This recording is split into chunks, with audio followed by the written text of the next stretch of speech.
Hello, everyone.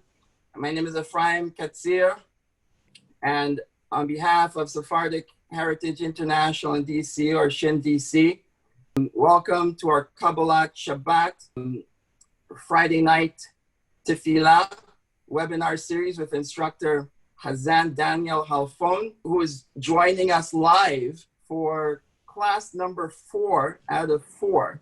Can't believe we've gotten to the last one in this series. As you know, Hazzan Halfon has been joining us live from Jerusalem each week. So I turn this over to Hazzan Daniel Halfon.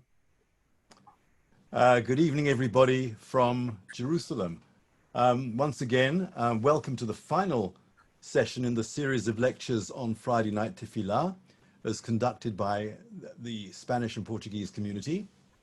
Once again, I'd like to thank Ephraim and the Sephardic Heritage International DC for organizing this event, and again express the hope that you'll find it enjoyable and that possibly it will provide you with insights that will enrich your understanding and appreciation of this tefillah. Also, once again, I'd like to thank Nachshon Rodriguez Pereira for the PDFs of the tefillah which he provided, and also my thanks go to Jonathan Greenstein and Zachariah Edinger for providing some of the musical material. Okay, so let's make a start. We'll start this evening's session with a look at the Amidah. Now, as we've discussed previously, the evening tefillah is described by Chazal as a reshut, not as a chovah. This does not mean that it's up to us whether we say it or not, because it is an obligation.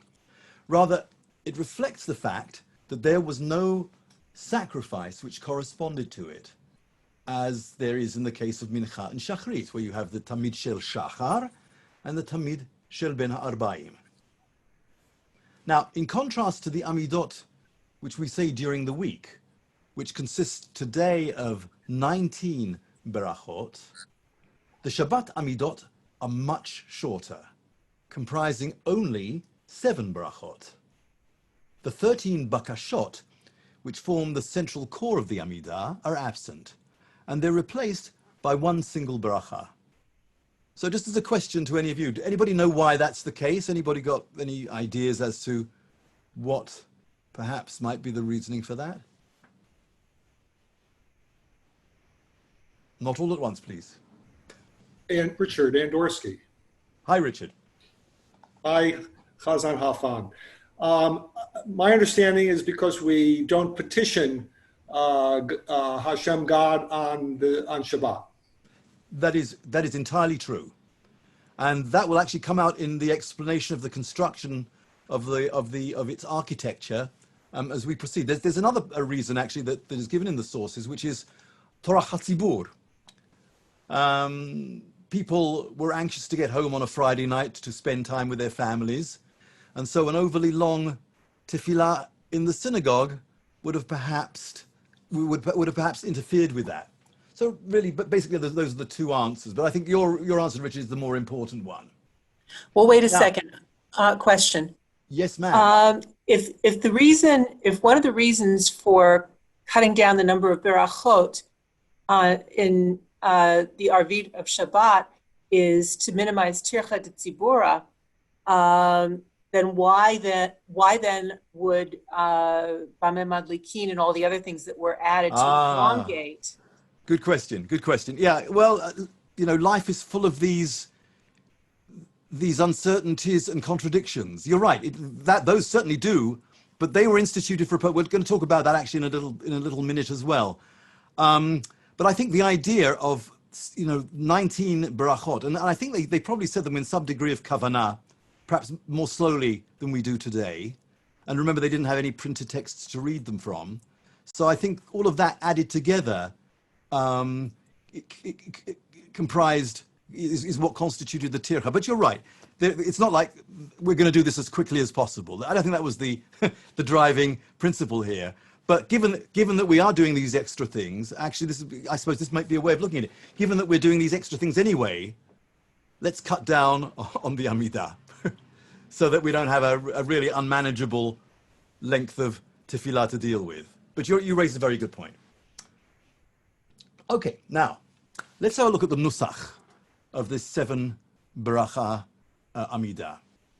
Now, in contrast to the rest of the week, and indeed the formula that we use for Yamim Tovim, each of the tefillot for Shabbat has a different nusach.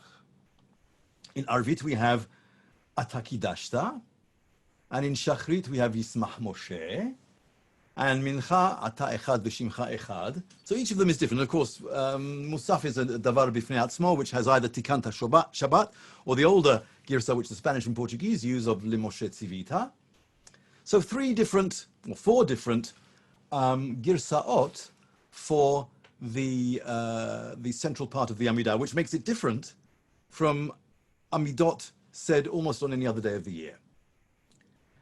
That said, based on the material unearthed in the Cairo Gnizah, scholars do suggest, and I'm thinking here of Eliyahu Fleischer, Zichrono Livracha, I think he made this suggestion, that the Minhag HaKadum, the earliest custom, was in fact to have the same nusach for each of the services, in the way that we do on Yom Tov with Ata Bechartanu.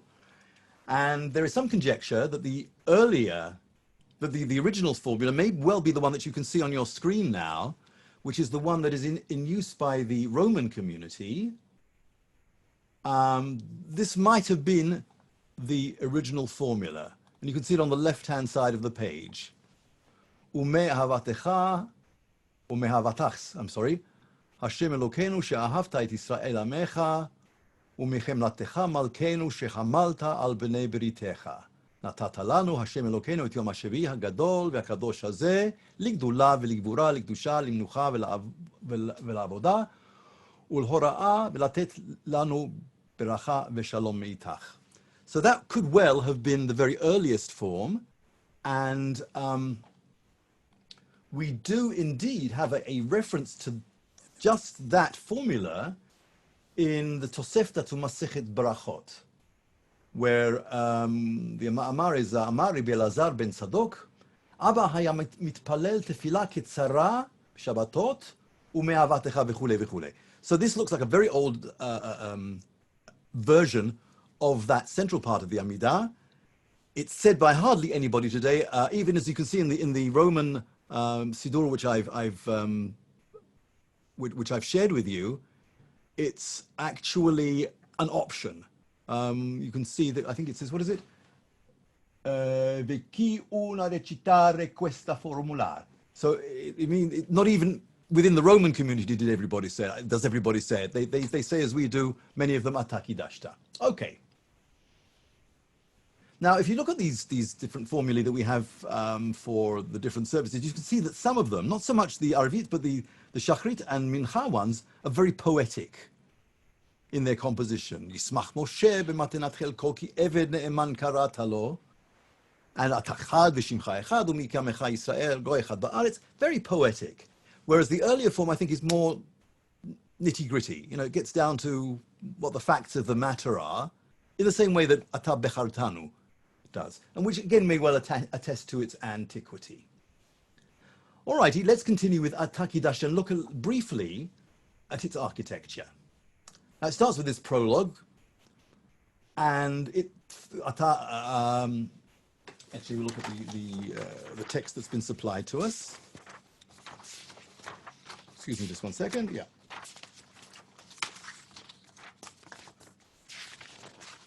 אתה קידשת את יום השביעי לשמך, תכלית מעשה שמיים וארץ, וברכתו מכל הימים, וקידשתו מכל הזמנים. וכן כתוב בתורתך.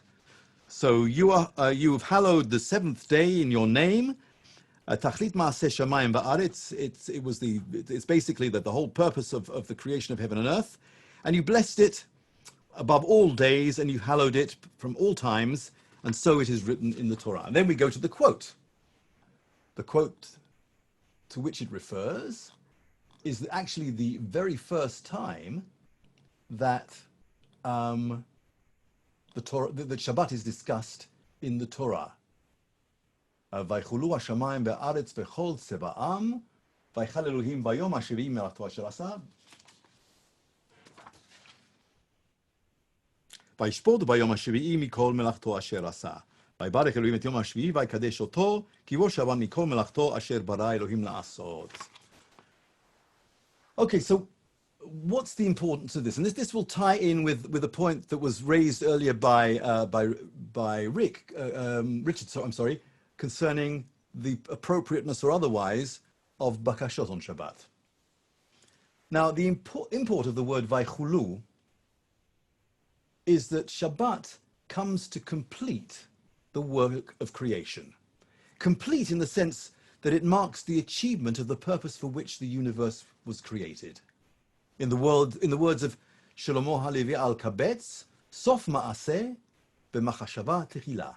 Shabbat was the last thing to be created, but it was that upon which the entire creation process was predicated. So the purpose of the world, the purpose of the universe was Shabbat. And had things gone according to plan, and had there not been a Chet Adam Harishon, we would have had a world, Olam Shekulo Shabbat.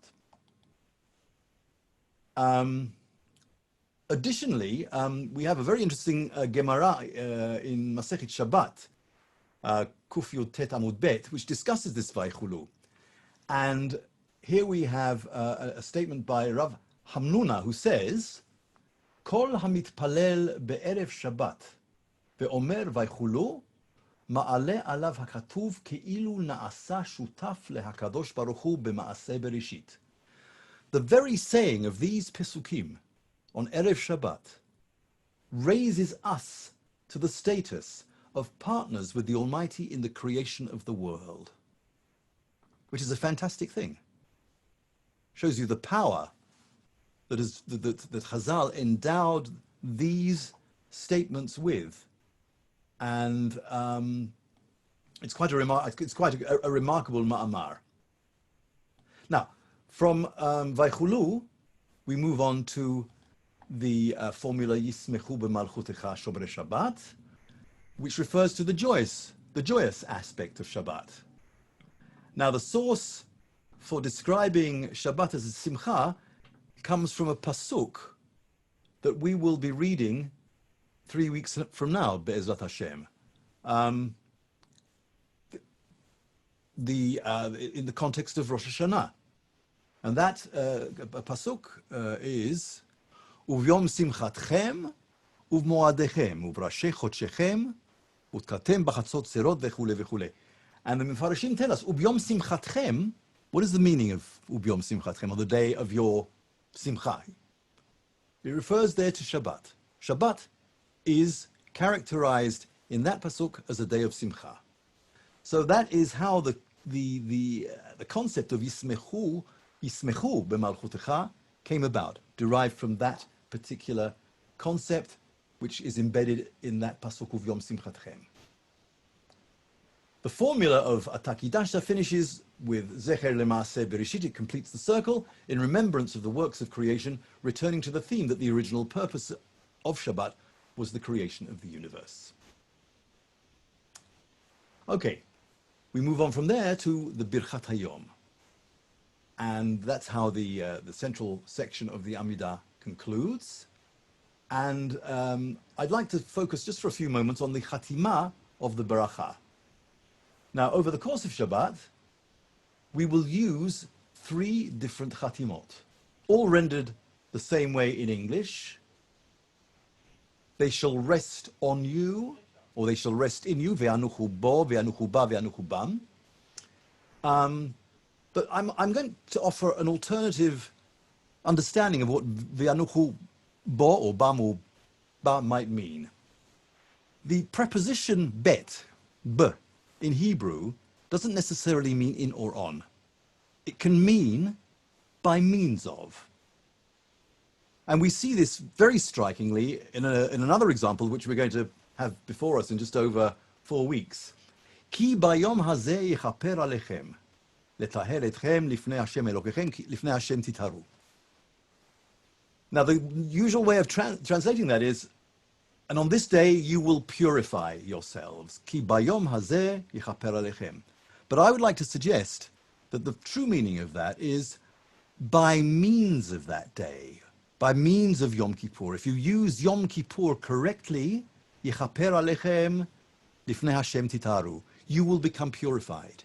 Your soul will undergo a process of purification by means of the day. Not on the day. It's true, it'll happen on the day. But the important thing is, it's by means of the day. Now, with Shemirat Shabbat, the same idea. Shemirat Shabbat, through its kochot, will result in a spiritual and physical regeneration to those who observe it. It's not simply, you will rest on that day. As a result of keeping Shabbat, your soul will become rested and regenerated. Okay. Now, many of you will have noticed that, and I've just alluded to it very briefly, that there are three forms of how this bracha ends through the day of Shabbat. The first one we encounter is in Arvit, where we say Ve'yanuchu bah. Bah being the feminine form. Shabbat morning, both in Shachrit and Musaf, we say Ve'yanuchu bo, masculine form. And in Mincha, on Shabbat, we use Ve'yanuchu bam, which is the plural form. Now, a number of reasons are given for why we should have this change in the wording, and I'd like to share a couple of them with you. One is based on an allegorical interpretation, where Am Yisrael is cast as the Kala, and the Almighty is the Chatan. And during the course of Shabbat, we can observe the evolution and strengthening of that relationship. On Leil Shabbat, Am Yisrael, the Kala, is still in her home, before the chuppah. So we use the feminine form, Ve'yanuchu bah. In the morning, the chuppah has already taken place, and the Kala has moved into the house of her Chatan. So, the masculine form is preferred, Ve'yanuchu bo. By Mincha, the Chatan and Kala have established their life together. So the plural form is now appropriate. A second interpretation is based on numerology, or as we call it, gematria, which is always fascinating, at least to some of us. Now, if you could go to the slide. Oh no, you don't need a slide for this, I don't think. Or maybe you do, hold on. Oh, I thought I had a slide for this, but I don't. Okay, but you'll have to bear with me on this. Have a pen and paper ready. If we take the numerical values, or first of all, ba, we have a bet and a hey, which come to 7. We have a bet and a vav in bo, which comes to 8. And finally, we have a bet and a mem in bam, which produces the value 42. Now, if you add all of these together, you will come to a total of 57, which is designated in Hebrew letters by a zayin for 7 and a nun for 50, which spells out the word zan. Zan is a word which means sustenance, both in a physical and a spiritual sense. The idea being that the celebration of Shabbat will bring you sustenance. Now, Richard, to turn to you, the point that you made earlier about the inappropriateness of bakashot.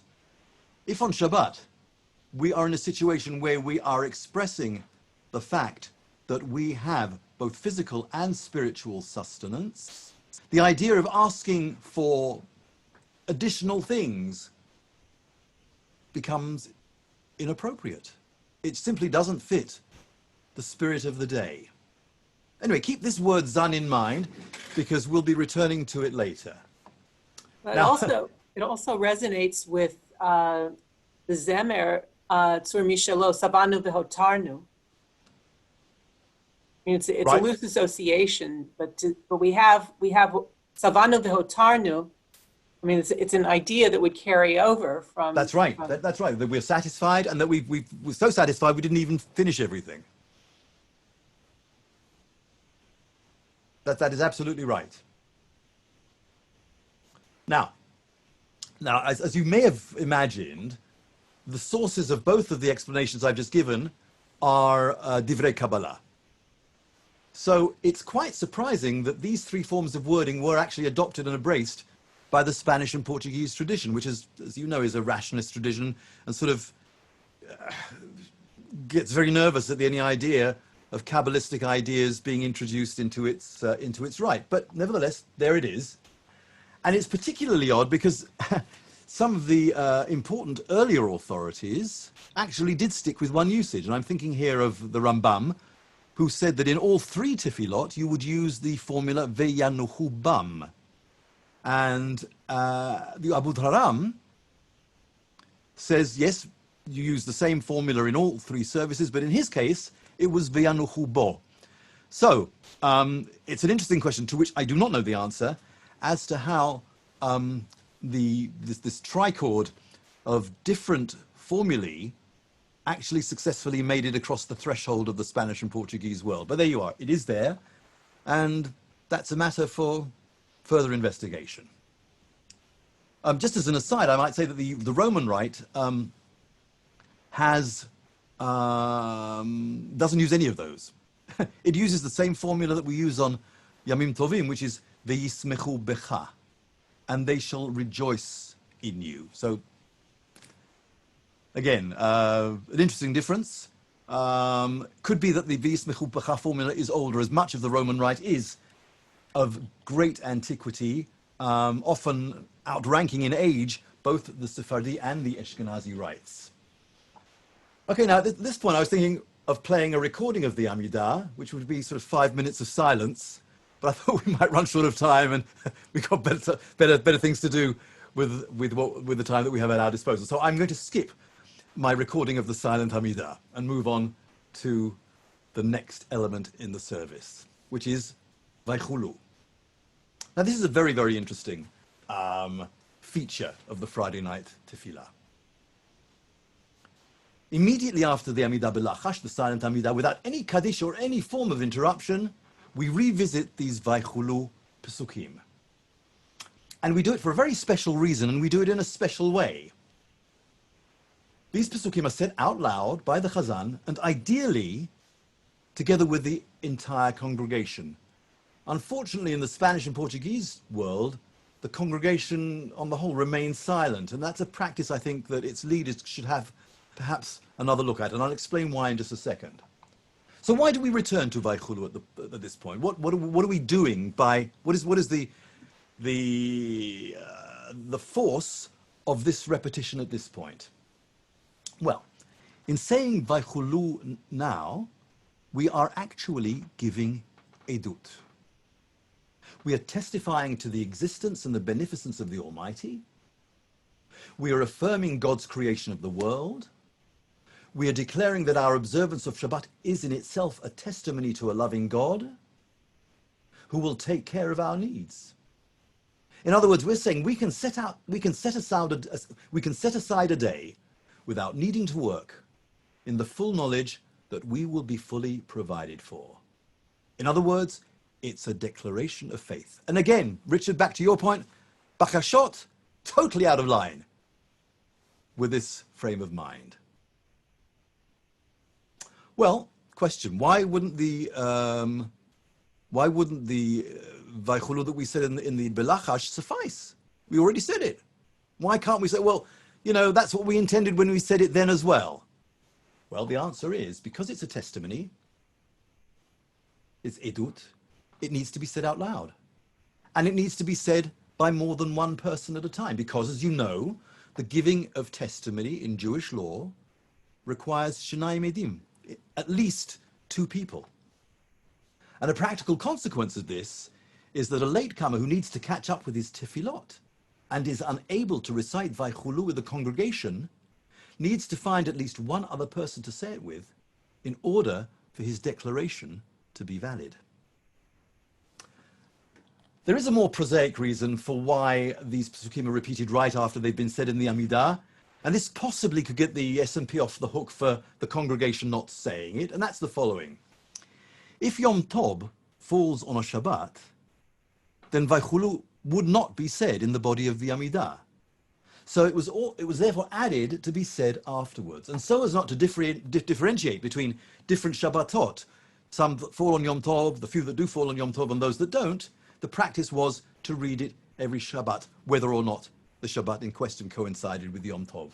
More prosaic, gets the S&P off the hook, but I much prefer the idea of Edut. I think it's got a lot of resonance to it, but that's me.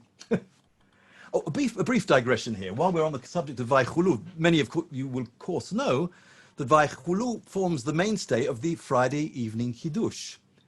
Now, some of you may have spotted that there is a difference between the non-S&P Sephardim and the S&Ps when it comes to saying Vaychulu, and that is this.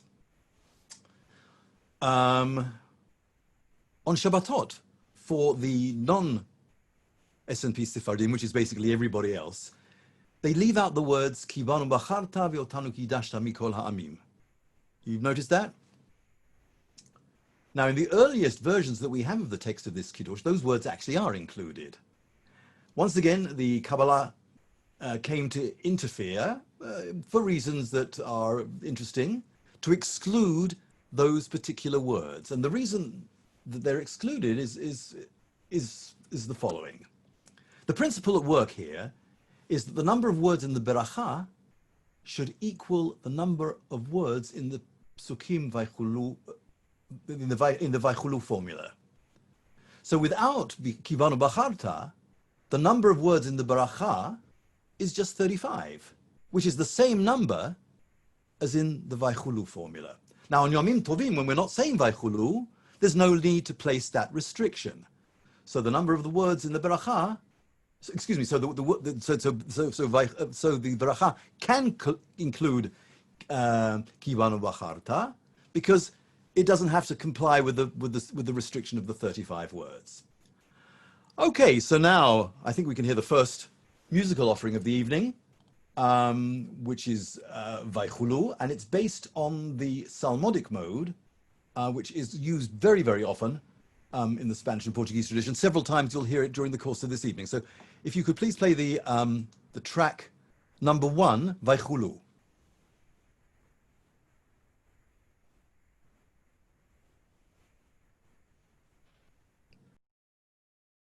ויחולו השמיים והארץ וכל צבאם. ויחל אלוהים ביום השביעי מלאכתו אשר עשה. וישפוט ביום השביעי מכל מלאכתו אשר עשה.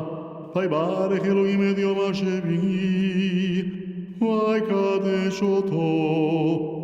כי בו שבת מכל מלאכתו אשר ברא אלוהים לעשות.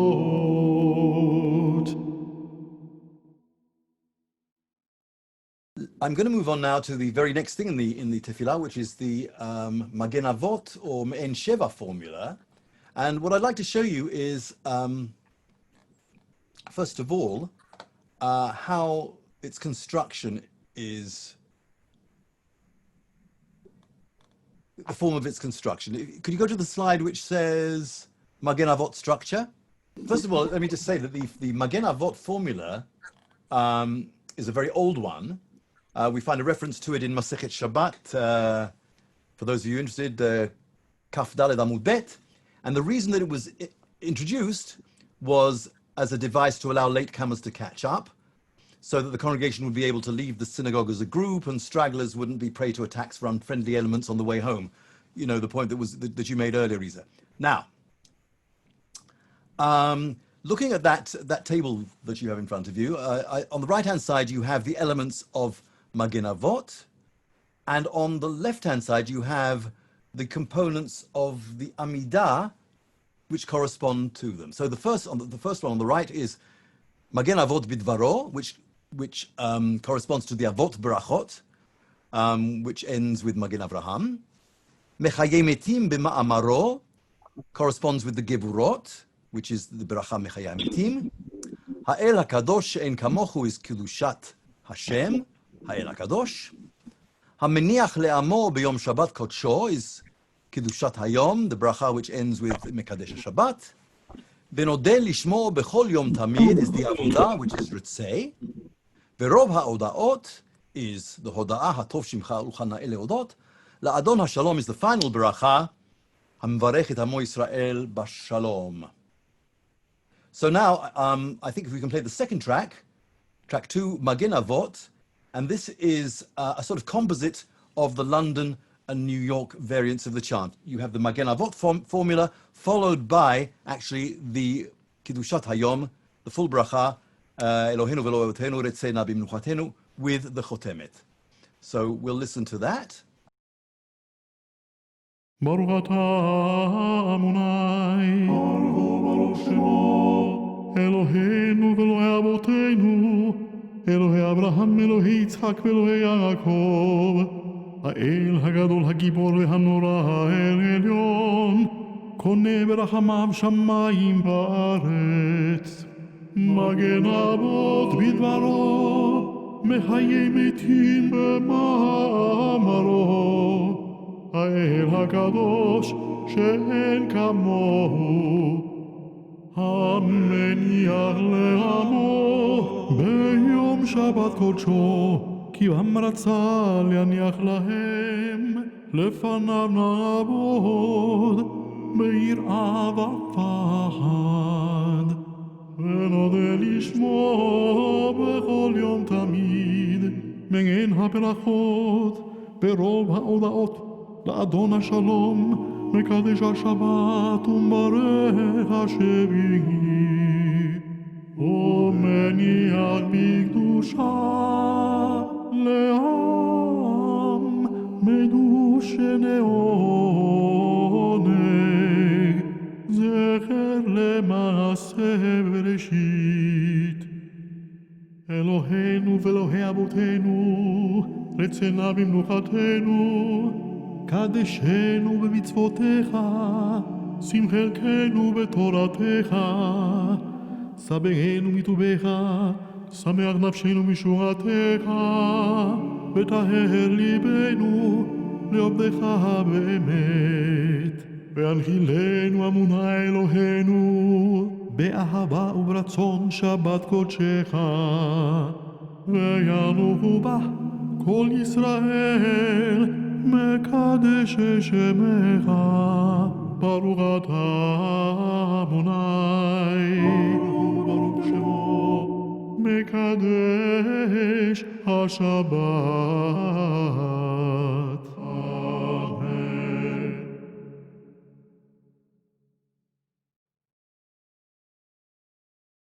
That was the Magen Avot formula. We're going to move on to the very next stage of the tefillah, which is Kaddish Titkabal. Now, as we've discussed previously, every tefillah b'tzibur is followed by a Kaddish Titkabal.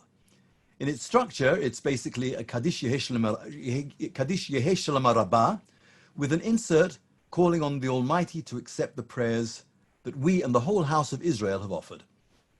Now, this chant for the Kaddish is a sort of musical hallmark within the Spanish and Portuguese tradition. With the exception of the night and morning services of Tisha B'Av, it's used with only slight variations in every tefillah of the year. And it's based on one of the most widely used motifs for psalmody used in the Sephardi world. However, it seems that the Spanish and Portuguese are unique in applying that mode to the chanting of the Kaddish. The recording you'll now hear of Kaddish Titkabal is that of the London community, which is unique insofar as it has a choral response to the word Titkabal. The response is Kabel berachamim uvratzon et tefilatenu. And I remember as a young chorister, perhaps at the age of 5 or 6 years of age, that it was quite a mouthful for a youngster to have to sort of Kabel berachamim uvratzon et tefilatenu. It was a very difficult thing, to get your teeth around. And I was advised by one of the older boys in the choir, he said, it doesn't matter what you say, as long as you say Kabel and Tenu, you can say anything else you want in between, it'll be fine, as long as you sing it on the right note. Anyway, hopefully on this recording you'll hear the individual syllables as they were written. So if we could please play Kaddish Titkabal. Track number, what are we up to here? Number 3. יתגדל ויתקדש שם רבה. אמן. ועלמא דברך ירמותה, וימליך מלכותה, יצמח פורקנה ויקרב משיחה. אמן. בחייכון וביומכון ובחיי כל בית ישראל, בגלה ובזמן קריב, ואמרו אמן. אמן. יהי שמי רבה מברך, לעולם לעלמיה יתברך. יהי שמי רבה מברך, לעולם לעלמיה יתברך.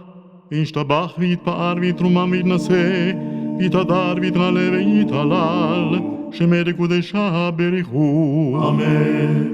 לעילה מן כל ברכתה, שירתה תשבחתה ונחמתה, דאמירן בעלמא ואמרו אמן. אמן. תתקבל, קבל ברחמים וברצון את תפילתנו. צלותיהון ובאותיהון, תכל בית ישראל, קודם אבוהון דבישמיא, ואמרו אמן. אמן.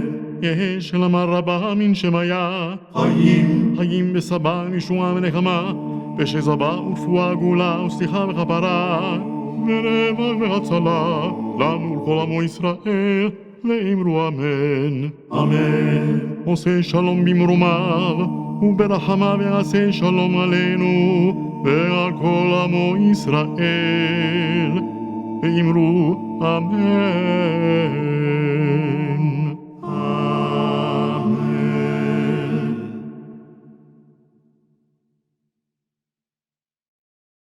Okay.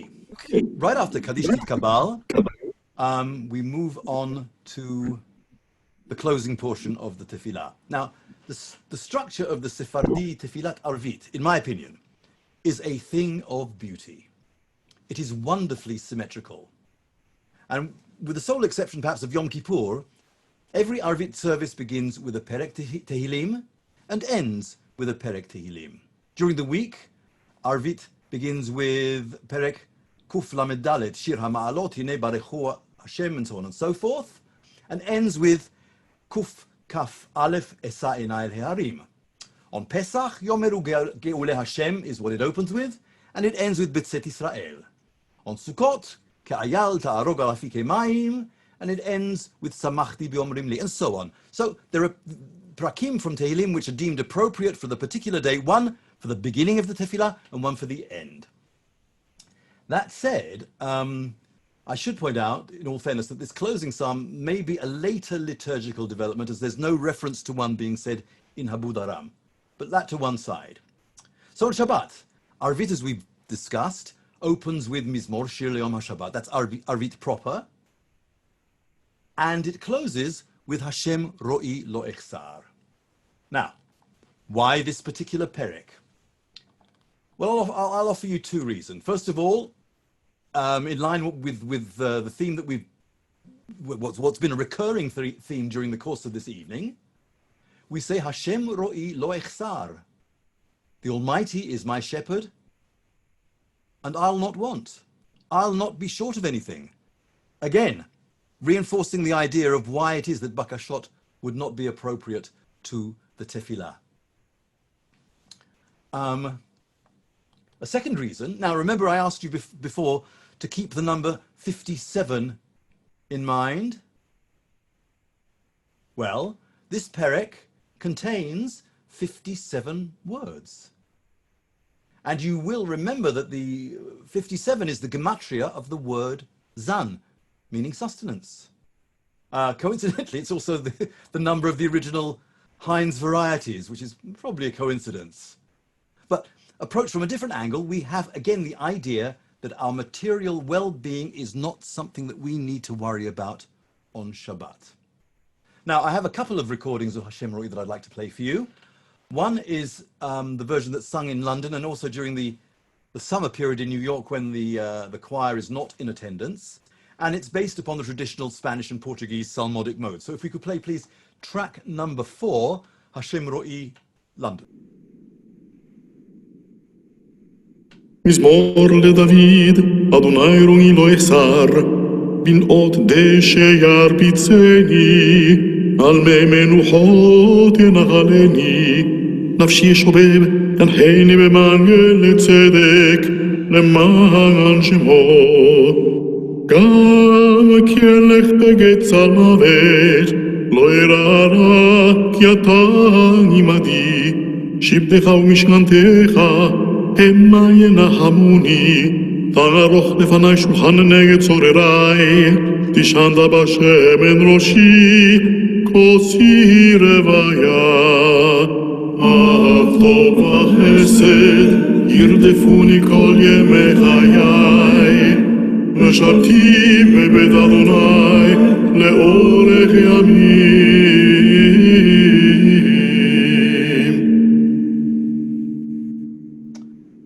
Congregation She'erit Israel in New York has in its repertoire a beautiful setting for Hashem Ro'i, which was composed by Henry Pereira Mendez, who was the Hazzan or minister in that community from 1877 until 1920. This is one of the only two pieces known to have been written by him in use in the congregation, and the recording you're about to hear is an arrangement by Raymond Goldstein made for the CD album Kamti Lehalel. So if you could please play now track number 5, Hashem Ro'i, New York.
That was, I have to say, when that was sung in my day at She'erit Israel, that was something of a showstopper. People just went into another world when they heard the choir singing that in that synagogue. Anyhow, moving along. Following the Perek Tehillim, there's a Kaddish Yehei Shalom Rabbah, which I think, I'm not going to play the recording of this because we don't have quite enough time. I just wanted to say that we discussed the whole concept of Kaddish at some length, and I'm not going to go into all of that again, except to remind you that the Kaddish is not a memorial prayer, and it is not always the province of the Avelim to say it. And the Spanish and Portuguese tradition, to prove this point, this particular Kaddish at the end of the Arvit on a Shabbat or Yom Tov is actually sung by the congregation. Okay, Aleinu L'Shabeach. Okay, now, many people, particularly outside the Spanish and Portuguese community, think of Aleinu L'Shabeach as one formula composed of two paragraphs. And if we look closely, we see that that is not actually the case. First of all, the two components are not of the same authorship, and they weren't even composed in the same period. Aleinu L'Shabeach, that paragraph is traditionally ascribed to Yehoshua at the time of his conquest of Jericho. A more scholarly position takes the view that it was composed by the Anshe Knesset HaGedolah during the Second Temple period.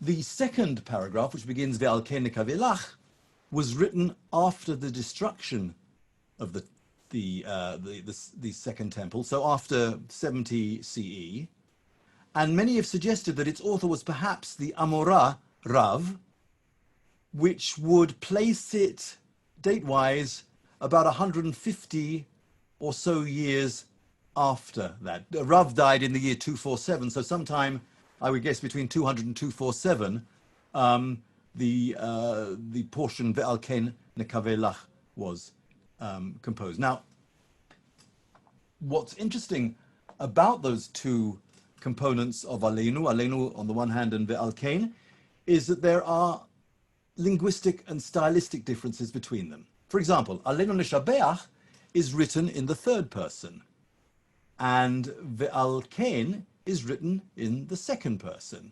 So you have Aleinu L'Shabeach La'adon HaKol. It is our duty to give praise to the master of all, third person. Ve'al Ken Nekavelach, and we hope to you, second person. So it's a big difference. Another difference between the two, and this is one that speaks to the provenance, is that in the Aleinu L'Shabeach there are references to bowing and kneeling, which are practices which would have been associated with the Bet HaMikdash. And so the likelihood is that it was a prayer that was composed during the period when the Bet HaMikdash was standing and functioning. By contrast, the phrase that you find in Ve'al Ken Nekavelach, Lir'ot Mehera Tiferet Uzach, to speedily see your glory and strength, is an allegorical request for the speedy rebuilding of the temple. So therefore, a prayer which was composed when the temple was not standing, but which the hope was nurtured that it would soon be rebuilt. Now, the first liturgical reference we have to both Aleinu and Ve'al Ken is in the Musaf of Rosh Hashanah, in the prologue to Malchuyot, which was compiled by Rav, which may well be the reason that people think that Rav might be the composer of Ve'al Ken. By the end of the 9th century, in the Sidur of Rav Amram Gaon, Aleinu and Ve'al Ken are only to be found in that position of the Musaf of Rosh Hashanah. It hadn't yet become a feature of the daily tefillah. And it was only perhaps as late as the 12th century when it began to be inserted at the conclusion of daily prayer services. And that was a process which took time, because even by the 14th century, for example, we find Abu Dharam has no reference to it. Now, some of you may know that there was a certain amount of controversy attached to the prayer. I'm speaking here of the first part, Aleinu L'Shabeach, when a convert to Christianity from Judaism alerted the church authorities, this was in the 13th century, to the fact that there was a negative reference to Jesus in the text. And he was speaking specifically of these words, Shehem mishtahavim lehevel varik umitpalalim le'el lo yoshia. They bow down to vanity and emptiness and pray to a God who is not a savior. And he pointed out that the word rik, resh yud kuf, has the same numeric value as Yeshu, Yod, Shin, Vav. So this was dangerous stuff. Not only that, he pointed out, Rik is in fact an acronym. It's Rashi Tevot for Rabbi Yeshu Christos. Now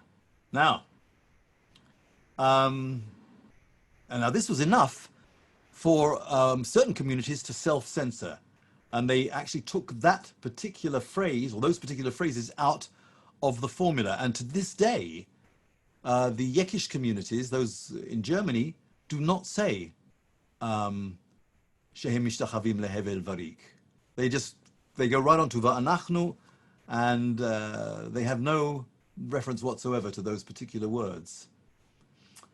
There's another very interesting phenomenon which has arisen from linguistic phenomenon which has arisen from Aleinu L'Shabeach. Rabbi Alan Corey, the Zichrono Livracha, the former rabbi of the congregation Mikveh Israel, has pointed out that embedded in the text of Aleinu is a phrase that we mispunctuate, and that this mispunctuation has given rise to a widely used expression which is grammatically flawed. All of us are familiar with the expression Hakadosh Baruch Hu, and this would appear to derive from the wording in Aleinu, Melech Malchei HaMelachim Hakadosh Baruch Hu. The trouble is that it doesn't. The phrase derives from the original Aramaic, which is Kudsha Berichu, and a correct, and as we find actually in the Kaddish, Shemeh de Kudesha Berichu. Now the correct translation of Kudsha Berichu into Hebrew would be HaKodesh Baruch Hu, not HaKadosh Baruch Hu, but HaKodesh. Kodesh is a noun, and Kadosh is an adjective. So returning to the phrase as it appears in Aleinu, Melech Malchei HaMelachim, it should be read like this. HaMelech Malchei HaMelachim HaKadosh, comma, Baruch Hu. Not the way that we read it. Melech Malchei HaMelachim, comma, HaKadosh Baruch Hu. And the reason is because Aleinu is not talking about the Stam Melech Malchei HaMelachim, who would be the secular ruler, as we find, for example, in the Persian Empire. He was referred to the Supreme King of Kings, Melech Malchei HaMelachim. But when we were referring to the Almighty, we are referring to Melech Malchei HaMelachim HaKadosh, the Supreme Holy King of Kings. Baruch Hu, blessed be He. So that's a very, very interesting diuk, as they say, that was made by my dear departed friend, Dr. Alan Corey. Now, the last issue to address, actually, with Aleinu L'Shabeach is why it is that the Spanish and Portuguese, with the exception of Musaf on Rosh Hashanah, don't actually say the following segment, Ve'al ken nekavelach. And I haven't really heard a good answer to this, except from my former beloved teacher, the Hazzan of Lauderdale Road, Hazzan Eliezer Abinun, who, when asked by a visitor to the congregation, he said, "My friend, when we in the Spanish and Portuguese world say en od, we mean it. When we say en od, that's it. No more." Anyhow, very quickly, I'd like to play you it's a very simple rendering of the way that Aleinu L'Shabeach is chanted in the Spanish and Portuguese world. So if you could please play, I believe it's track number 7, Aleinu L'Shabeach. עלינו לשבח לאדון הכל, לתת גדולה ליוצר בראשית, שלא נשאנו כגויי הארצות, ולא שמנו כמשפחות האדמה, שלא שם חלקנו כהם, וגורלנו ככל המונם, שהם משתחווים להבל וריק, ומתפללים אל לא יושיע. ואנחנו משתחווים לפני מלך מלכי המלכים, הקדוש ברוך הוא, שהוא נוטה שמיים מיוסד ארץ, ומושב עיקרו בשמיים ממעל, ושכינת מוזו מגובה מרומים. הוא אלוהינו ואין עוד אחר, אמת מלכנו ואפס זולתו, ככתוב בתורה, וידעת היום בהשבותה אל לבביך, כי אדוני הוא האלוהים בשמיים ממעל, ועל הארץ מתחת אין עוד. In odd. Well, this brings us to the last offering of the evening, which is Yigdal Elohim Chai. If you could go to, there's a slide, I believe, called Yigdal Melody Table. If you could put that up, I can explain what's going on.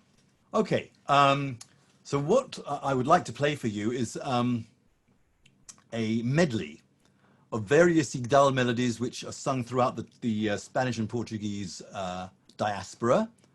And on the right, you can see in the column on the right explains when they are sung and where they are sung. So if I just run through that very quickly with you. Yigdal Elohim Chai, the strophes, Yigdal Elohim Chai and Echad Ve'en Yachid are a London melody sung on Shabbat. Elo Demut Haguf is a London melody sung on any one of the Shalosh Regalim.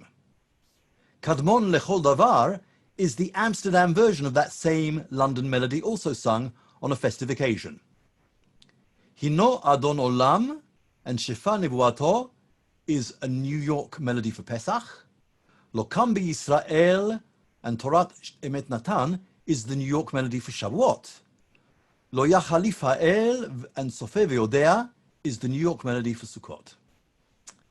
Gomel Ish Chasid is a London melody and an Amsterdam melody, both for Shabbat.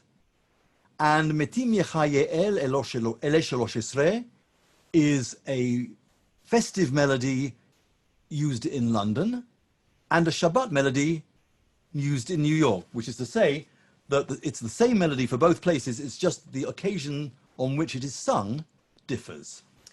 This is another arrangement by my dear friend Raymond Goldstein from the CD Kamti Lehalel, and it's performed by the Or Hadash singers and members of the Jerusalem Chamber Orchestra, conducted by Azi Schwartz. So, if you could please play track number 10, Yigdal Medley.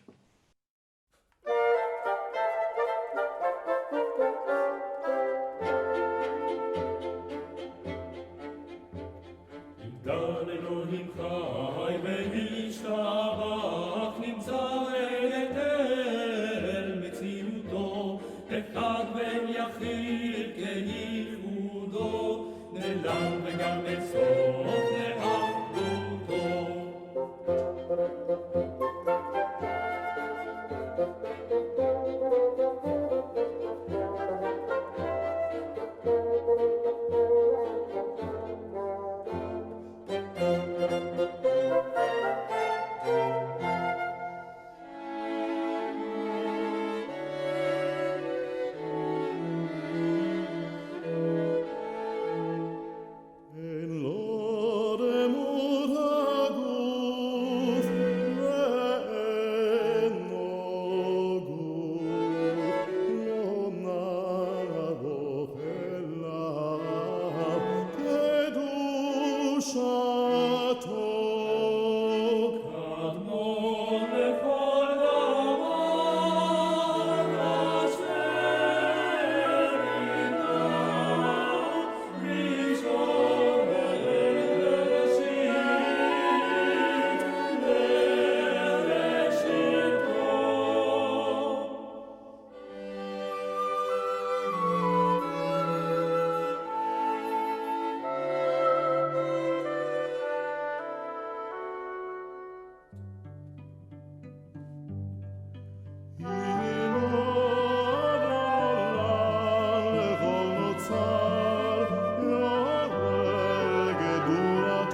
Well, that's it. That brings to an end this evening's session. I've very much enjoyed preparing for these presentations, and I hope that you've enjoyed listening to them.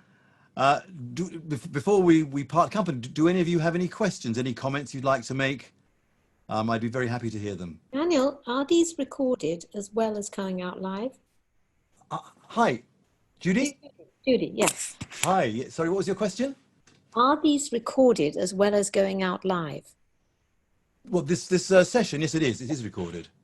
Great, great, because I missed the first half hour of this, but the rest of it is absolutely wonderful. And Oh, so thank you. what I know and what I don't know. It's wonderful, really is. Thank you. Thank you. Thank you. Good to see you.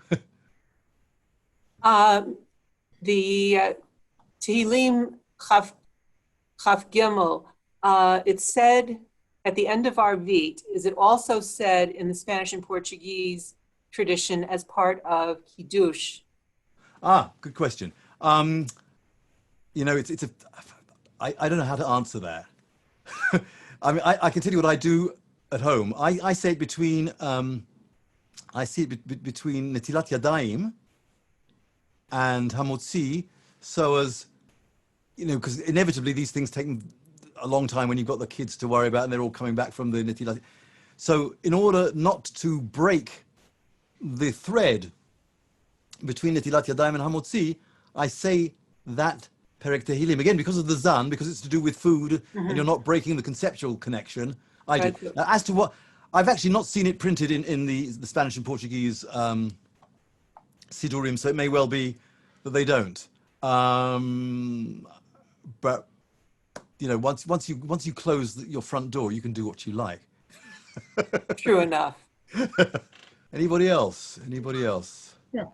I was going to say, when we're talking about the Aleinu, that Nachshon once told me that that the S&P don't do that because of the Kabbalah issue, because it's something that also would come or possibly. I don't know. I don't know what the Kabbalistic issue is there for that one. Most reason, in general, if there is something that is not said in the Spanish and Portuguese, it is because of Kabbalah. Although, as we've seen through the course of these 4 lectures, many Kabbalistic things have actually snuck under the wire, surprisingly so. And you know, to pretend that, particularly the community Amsterdam was free of any type of Kabbalistic influences, I think is a bit of a pipe dream, because we know ourselves that Abu Abd Fonseca was an important Mekubal. But I think the counterweight that's there was Mortera. But yeah, precisely because of the fear. You know, the great crisis that happened there, and that happened right there too, with all Shabbatai Tzvi, you mean? Yeah, Shabbatai Tzvi. And because of that, because it reminded of all the Shabbatai Tzvi thing. So that's his take, but I can ask him today because I think you got 2 things there. First of all, you had the inherent conservatism of the community, that they wanted to replicate as far as possible what was done in the Iberian Peninsula prior to the expulsion. So they weren't out to look for new stuff. And then when Shabbatai Tzvi came, he did not do the cause of renovation very much good. So whatever they started doing, they stopped right there, and you know, it was sort of frozen in time. Whatever innovations were introduced, they were sort of freeze framed, and nothing, to my knowledge, has been added since. Robin, you have something you'd like to add? Sure. I'll just ask another question about the continuity of these wonderful melodies in the community. What are you finding? Are you concerned? Are you worried about disappearances? I mean, that wonderful list, I think I knew one of those. So what do you see? The truth is that I don't think they're going to be lost from the world because of, you know, the fact that they've been recorded and you can access them on the internet. What does worry me is the fact that in some communities they're being lost within the community. They no longer form part of the community's repertoire. New York is in a I think a relatively strong position because, ironically, because it has such a weak communal singing tradition, and they pay outsiders to do it. Because they have a choir that I don't know what it costs these days, but a couple $100,000, I would imagine. Because those guys come in and sing the music as writ, it's not going to get lost. But the community themselves, I think, are not, at least this is again my experience going back 40 years, they weren't terribly adept at being able to perform it themselves, for reasons that I explained. Many of the people that come to the New York community come later on in life. They move into Manhattan, or they come from Los Angeles, and oh, this is nice, this Spanish and Portuguese. And they come at an age when it's sort of too late to acquire the habit and the ease with which to sing these things naturally. The London community, as I've also said, sort of lost its way in the 1970s. They made, in my opinion, a horrendous decision. Judy, you might be able to you might agree with me or disagree with me, but when Hazzan Abinun retired, they made a conscious decision not to hire another Hazzan. They hired a guy who was going to sort of sometimes act as Hazzan, but who was primarily going to be an assistant rabbi and see to the sort of the pastoral aspects of the job, but somebody who would take over and learn from Mr. Abinun before he would retire, so that the musical memory of the congregation was going to be preserved. No, they didn't do that. They left it to amateurs, and I think that was a mistake, and they're paying for it now. And is the tradition more a Hazzan and choir tradition than congregational participation? Well, you speaking of London? Whatever you want to. Okay, no, it did, because it does vary London between. Or New York. Yeah, it varies between locales. In New York, you have a choir, a very professional, extremely adept bunch of singers, and you have a Hazzan. They hardly ever work together. This is when I was working there. I approached, they had a musical committee. And I said, "What? You have this wonderful choir and you have a Hazzan and we sing nothing together." And their response, which is like the knee-jerk response that you always get from them for any question that I subsequently asked, was, "Well, that's not our minhag." You know, so when you're dealing with that level of musical understanding, it's very difficult to advance your cause, I think. Now in London, you're dealing with, you were for a long time dealing with a different situation. They never had a professional choir. They had a choir of community members who were musical. And I think that served them very, very well for over 100 years. But you needed to have for that a Hazzan. And for over 40 years, they had in the middle of the 20th century, Hazzan Abinun, who was a superb, first of all, he was a tremendous personality, had a beautiful singing voice. And the London community, again, this is it shows you how amateur choirs behave differently from professional choirs, particularly amateur choirs comprised of people who grow up knowing the stuff. You had this wonderful tradition in London, which I sorely miss, of spontaneous harmony. In other words, the Hazzan would sing a piece, and without even the direction of the choir master, the choir would just start harmonizing, like a sort of jamming session. And the effect was sublime. Now, in New York, you'd never get that, because until the choir master goes, the choir doesn't open their mouths. So everything has to be sort of rehearsed and timed, and it makes it a little bit stilted. So in London, for many, many, many decades, you had a wonderful choral tradition. And that, I think, I'm speaking, my last visit to the London community was, I think, 2 or 3 years ago. And it was a shadow of its former self. And it was heartbreaking. I brought my kids along, thinking, you know, because they know all the melodies from home that we've learned. And they sort of came back and said, "Daddy, but they don't sing it nicely. Or they don't sing it at all." And yeah, Amsterdam, I speak about with great caution, because Amsterdam underwent a trauma, the like of which did not happen to any of the other two communities, to either of the other two communities, which, you know, decimation. Literally, 9/10 of its community was destroyed. And its musical tradition suffered very, very badly. And they've worked unbelievably hard to try and piece together the legacy that they have, and with some success, I have to say. But it's difficult, incredibly difficult, almost impossible. And guys like Nachshon, I think, are doing a fabulous job in trying to hold it together. Yeah. Thank you so much. Anything else? Mr. Greenstein, you've been very quiet. Taking the dog for a walk. Anyway, once again, thank you very much for joining me for these four evenings for me, these sessions for you. And let me wish you all for the upcoming Yom Tov, Tizku l'shanim rabot ne'imot v'tovot, Tachel Shana u'birchoteha. And Be'ezrat Hashem, when we read Musaf this year and we talk about Ve'al ha'medinot bo ye'amer, we're going to persuade HaKadosh Baruch Hu to bring upon us a year somewhat different from the year that we've experienced this past year, and that we should all enjoy full health and happiness and fulfillment in the year to come. Gam lecha. Amen. Yes, thank you so much, Hazaku Baruch. Thank you so much, and all Tizkol Shan Rabot.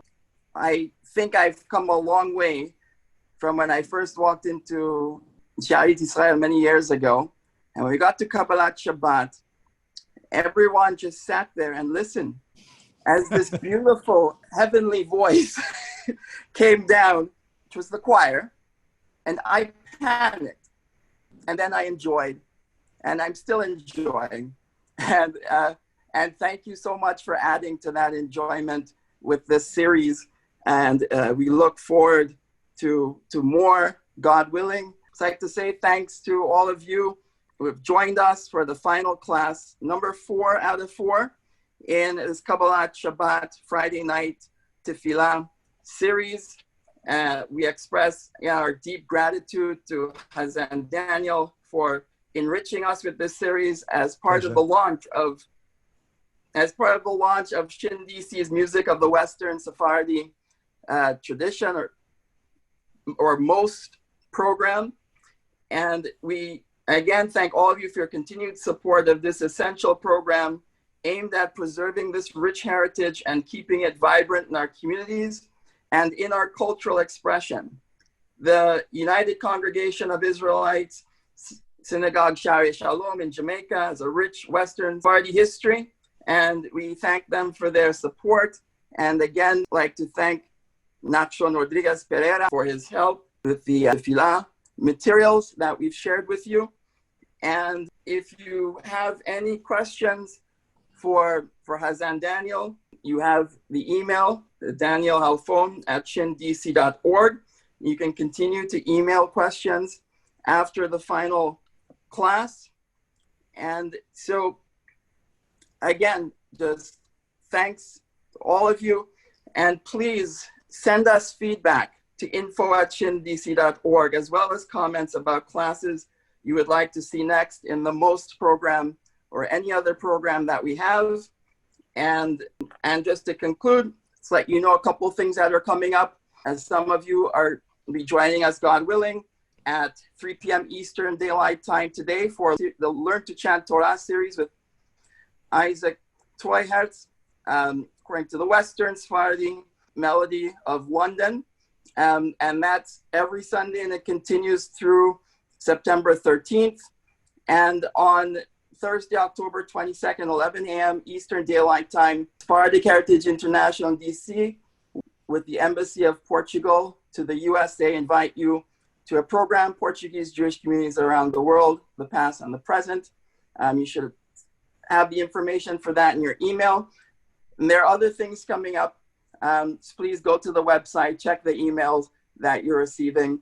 And to everyone, wish you wonderful and sweet New Year, Tizkol Shan Rabot, Neimot, Tovot, and God willing, see you again soon. And let us know what more you'd like to see from Hazzan Daniel after the high holidays. So we have a little time to think about it. All right, that's it for me today. Thank you so much. Thank you. Thank you, Ephraim, for having this, and thank you, Daniel Hazzan Halfon. Pleasure. It's been wonderful. It's been wonderful. Thank you so much. Thank you very much. And from Thank me you as very well. much. Thank you. Tizkul Shanim Rabot. Neimot v'tovot. להתראות.